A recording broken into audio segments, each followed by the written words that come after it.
നമ്മൾ get ready with മിക്ക് ശേഷം രാവിലെ ഇറങ്ങിയിട്ടുണ്ട്. അപ്പോൾ രാവിലെ ഇറങ്ങിയപ്പോഴേ നമ്മളെ വീട്ടിൻ്റെ അടുത്തുള്ള അമ്പലങ്ങളിലൊക്കെ ആദ്യമേ കയറി. അതാണ് നമ്മളെ ഉദ്ദേശം.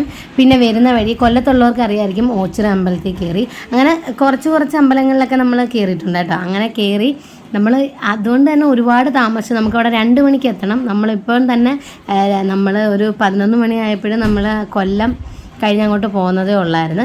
അപ്പോൾ നമ്മളുടെ ഇന്നത്തെ ഐഡിയ എന്ന് പറയുന്നത് നമ്മൾ സാധാരണ ചെയ്യാറില്ല. എപ്പോഴും വിചാരിക്കും, പക്ഷേ കറക്റ്റ് സമയത്തിന് തന്നെ മഴയും പെയ്തു. സാധാരണ നമ്മളിതിങ്ങനെ വിചാരിക്കുമ്പം ഭയങ്കര ചൂടും ആ സമയമൊക്കെ ആയിരിക്കും. അന്നേരം നമുക്കിങ്ങനെ വഴിയിലിട്ട് ചോറുണ്ണാനൊക്കെ നല്ല സൗകര്യം കാണും. അന്നേരം ഒന്നും ചെയ്യാറുമില്ല. കറക്റ്റ് ചോറ് കൊണ്ടുവന്നപ്പം മഴയായി. അതല്ലെങ്കിലും അങ്ങനെ ആണല്ലോ.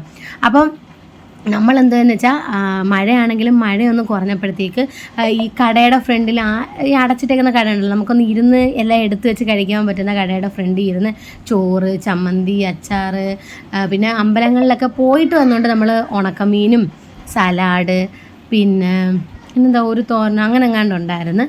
അത്രയും കൂടെ സെറ്റ് ചെയ്തു. പിന്നെ നമ്മൾ എത്തിയത് തന്നെ ഒരു 3 മണിയായെന്ന് തോന്നുന്നു. അപ്പോഴും ഈ അന്തരീക്ഷം തന്നെ ആയിരുന്നു. കണ്ടോ, നമ്മളുടെ സ്പോട്ടിലോട്ട് ചെല്ലുന്നതിന് മുമ്പുള്ളൊരു പ്രദേശമാണ്. കായലാണ്, 2 സൈഡിലും കായലാണ്. നമ്മൾ പോകുന്നിടത്ത് എവിടെയാണെന്ന് ചോദിച്ചാൽ കായലും കടലും കൂടെ ചേരുന്നിടത്താണ് പോകുന്നത്. അപ്പോൾ സ്ഥലം എവിടെയാണെന്ന് ഞാൻ പറയാൻ വിട്ടുപോയി. നമ്മൾ കൊല്ലത്തുനിന്ന് എറണാകുളം വരെ വന്നേക്കാണ്. ഇത് ചെറായി ആണെന്ന് തോന്നി ഇല്ലേ? ചെറായി ആണ്, എനിക്കും ഡൗട്ടായി. അപ്പോൾ ചെറായി ആണ്. ചെറായിലെ പേര് ഞാൻ അടുത്ത വട്ടം പറയാം. നമ്മളുടെ ഉദ്ദേശം ഇന്നിവിടെ സ്റ്റേ ആണ്. അപ്പോൾ ഇവിടെ കുറച്ച് സാധനങ്ങളൊക്കെ ഉണ്ട്. അത് ഞാൻ അടുത്ത വീഡിയോയിൽ കാണിക്കാം. നമുക്ക് ഒരു ദിവസം സ്പെൻഡ് ചെയ്യാനുള്ളതുകൊണ്ട് നമുക്ക് കുറച്ച് എൻജോയ് ചെയ്യാനൊക്കെ ഉള്ള ഒരു ഇതാണ്. സ്റ്റേ മാത്രമല്ല, റിസോർട്ടിൻ്റെ ഭാഗം ഇപ്പുറത്തും അപ്പുറത്തും നമ്മൾ അഡ്വഞ്ചർ ആയിട്ടുള്ള കുറച്ച് കുറച്ച് സാധനങ്ങളൊക്കെ ഉണ്ട്. ഞാൻ നാളെ വീഡിയോയിൽ കാണിച്ചു തരാം. അപ്പോൾ അടുത്ത വീഡിയോ കാണാം.